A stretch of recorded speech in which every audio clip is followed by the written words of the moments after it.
Cuando se definieron los procesos de transferencia de calor, se hablaron de tres aspectos principales. Se transfiere por efectos de la conducción, por efectos de la convección y por efectos de la radiación. Resulta que cuando se dio la definición de cada uno de ellos, se habló de un área perpendicular a la transferencia de calor. Pero entonces, ¿a qué se refiere el concepto perpendicularidad? Si recordamos nuestros cursos de geometría, la perpendicularidad se define como el corte entre dos rectas, tales que generan un ángulo de 90 grados. Entonces, ¿cómo hacer para identificar la perpendicularidad, sobre todo con la transferencia de calor? Para poderlo entender, entonces, traigo un elemento diferencial para la placa plana, como lo es este borrador, y traigo un atomizador que me va a representar el flujo de calor.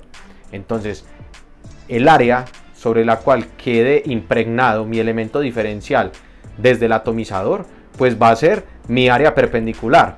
¿Por qué? Resulta que del atomizador sale el flujo de calor que incide sobre mi elemento diferencial, generando un ángulo de 90. Por lo tanto, si lo realizo, pues se puede observar que el área que se encuentra mojada va a corresponder al largo por el alto de mi placa plana respectiva. Si por otra parte tomara un elemento diferencial como lo es un cilindro y aplicara la misma situación, el área como tal que se encuentra sometida a la transferencia para este caso será entonces la longitud de mi circunferencia y la longitud hacia atrás de mi cilindro. ¿Por qué? Resulta que si se toma el cilindro,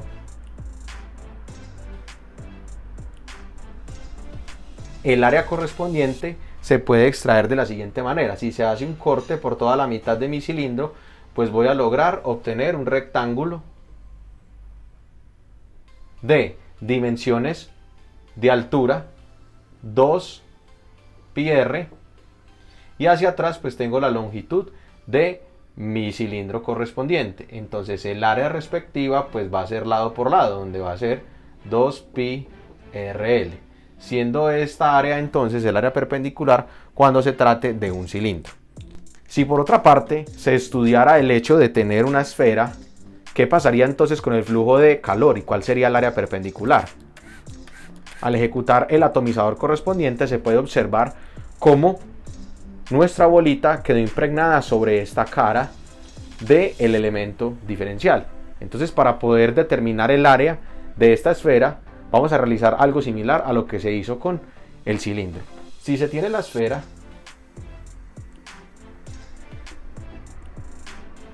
y se hace un corte, como se puede observar acá, quedó completamente mojada toda esta parte de acá.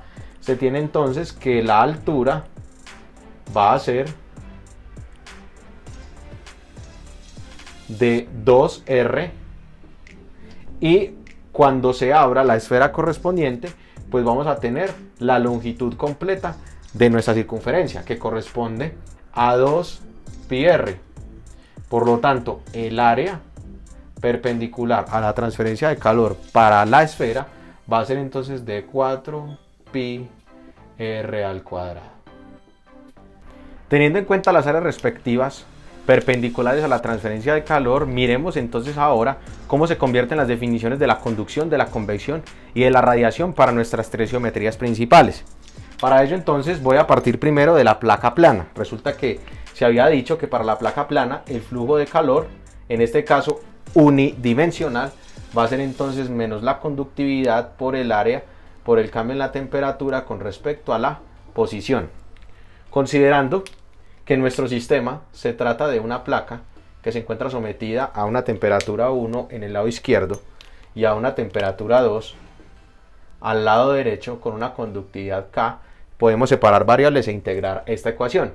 Entonces, tenemos lo siguiente, tenemos que el flujo de calor por la integral de dx, donde x, pues obviamente recordemos que esta plaquita tiene acá un espesor que arranca en 0 y va hasta L, entonces desde 0 hasta L va a ser igual entonces a menos la conductividad por el área por la integral de dt, que va desde T1 hasta T2 dt. Integrando esta ecuación tenemos entonces lo siguiente, tenemos que el flujo de calor va a ser igual entonces a K por el área por T1 menos T2 sobre L. Resulta que acá podemos ingresar uno de nuestros primeros conceptos que se conoce como una resistencia térmica. En este caso podemos definir que la resistencia térmica de conducción para una placa plana se consigue al tomar este término que me acompaña, el delta de T, y pasarlo a dividir. Entonces, de manera general, yo puedo decir que el flujo de calor es igual a T1 menos T2 sobre la longitud sobre K por A.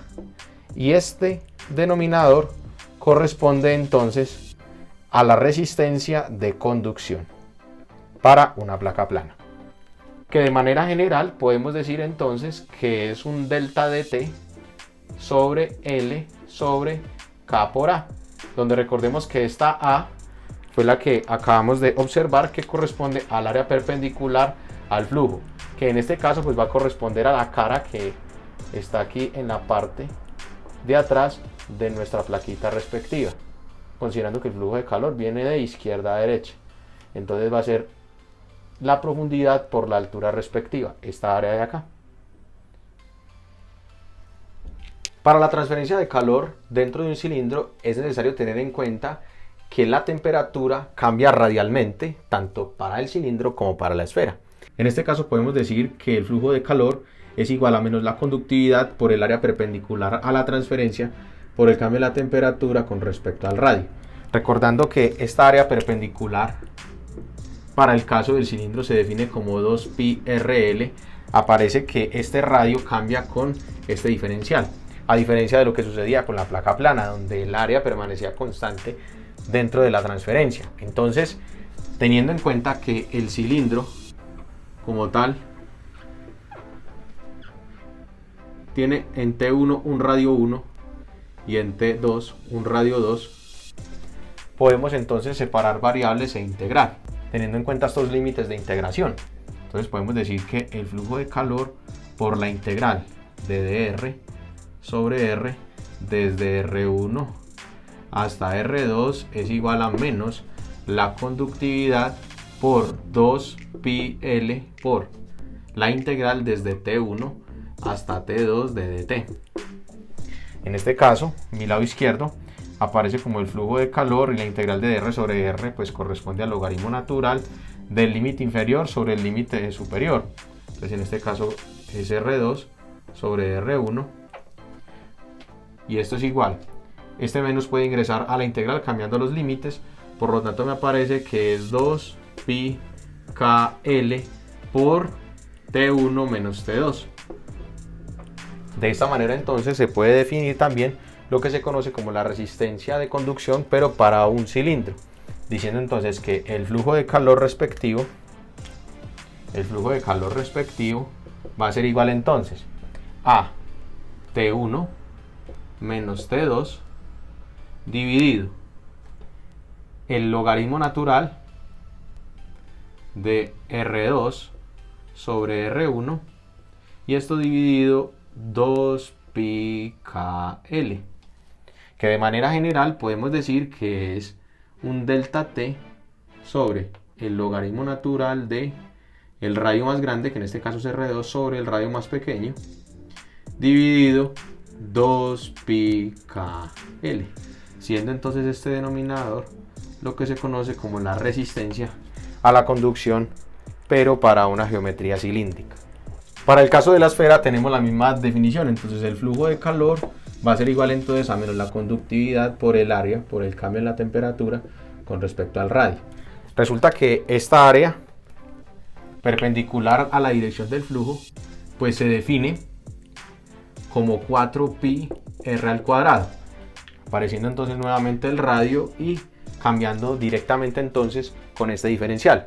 Por lo tanto, para poder integrar esta ecuación tenemos que el flujo de calor por la integral, recordando los límites, en este caso tenemos que en T1 R1 y en T2 R2 tenemos entonces el límite inferior que corresponde a R1 y el límite superior R2, que queda multiplicado por el dr sobre r al cuadrado, y esto es igual a menos la conductividad por 4π la integral desde T1 hasta T2 de T. Esta integral entonces queda de la siguiente manera. Queda menos 1 sobre R2 más 1 sobre R1. Y esto es igual entonces a 4pi k, ingresando este menos a los límites de la integral los podemos cambiar, queda entonces T1 menos T2, encontrando entonces de esta manera lo que se conoce como la resistencia térmica para una esfera, donde se dice entonces que el flujo de calor es igual a T1 menos T2 sobre 1 sobre R1 menos 1 sobre R2, y todo esto dividido 4pi k, donde realizando un poquitín de álgebra podemos identificar entonces que va a ser T1 menos T2 dividido R2 menos R1 sobre 4pi k por R1 por R2, encontrando entonces que mi denominador corresponde a la resistencia térmica cuando se hable de una esfera. Cuando nuestros sistemas presenten convección, en este caso la placa plana puede presentar convección por este lado de acá, el cilindro puede presentar convección y la esfera también puede presentar convección, se pueden definir de la misma manera el concepto de las resistencias. Para comenzar entonces debemos recordar la ley de enfriamiento de Newton, donde nos dice que el flujo de calor es igual a un coeficiente convectivo por el área perpendicular a la transferencia de calor por un delta T, donde en este caso vamos a tener en cuenta que la temperatura del medio externo, es decir, T infinito es más caliente, menos la temperatura de la superficie, temperatura 1. Recordando que para el caso de una placa plana, el área permanece constante, lo podemos dejar de esta forma. Entonces podemos decir que el flujo de calor es igual entonces a T infinito menos T1 sobre 1 sobre H por A. De manera general entonces podemos decir que la resistencia térmica para una placa plana que presenta convección va a ser igual entonces a un delta T sobre 1 por HA, siendo este denominador entonces lo que se conoce como una resistencia térmica de convección para una placa plana. Con esta misma definición lo podemos hacer para el cilindro, pero es necesario recordar que el área perpendicular a la transferencia de calor para el cilindro pues corresponde a 2πrl. Por lo tanto, reemplazando el flujo de calor, se puede decir que el flujo de calor es igual a 2πrlh por T infinito menos T1. Por lo tanto, reacomodando para la definición de la resistencia respectiva, se puede decir que esto es igual a delta T sobre 1 sobre 2πrlh, y este denominador corresponde entonces a la resistencia térmica cuando un cilindro presenta convección. De la misma forma, con la ley de enfriamiento de Newton podemos definir la resistencia térmica para la esfera. Para ello es necesario recordar que el área perpendicular a la transferencia de calor para la esfera corresponde a 4πr al cuadrado. Reemplazando entonces podemos decir que el flujo de calor de nuestro sistema se define como el coeficiente convectivo por 4πr al cuadrado por T infinito menos T1, donde de manera general se puede decir entonces que es un delta T sobre 1 sobre 4πr al cuadrado por H, encontrando entonces en nuestro denominador lo que se conoce como una resistencia convectiva a través de una esfera. Nuestros sistemas también se pueden encontrar sometidos a radiación desde la parte exterior. En este caso la placa, el cilindro y la esfera también lo pueden hacer. Recordemos que la definición del flujo de calor cuando presenta radiación se define de la siguiente manera. Una constante de emisividad, la constante de Boltzmann, el área perpendicular a la transferencia de calor y la diferencia de temperaturas, cada una elevada a la 4.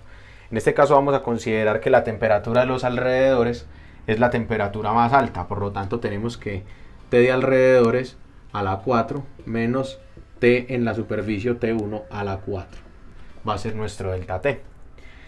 Podemos realizar un poquitico de álgebra para reacomodar esta ecuación y lograr nuestro delta de T respectivo. Para ello me quiero enfocar específicamente en esta diferencia a la 4.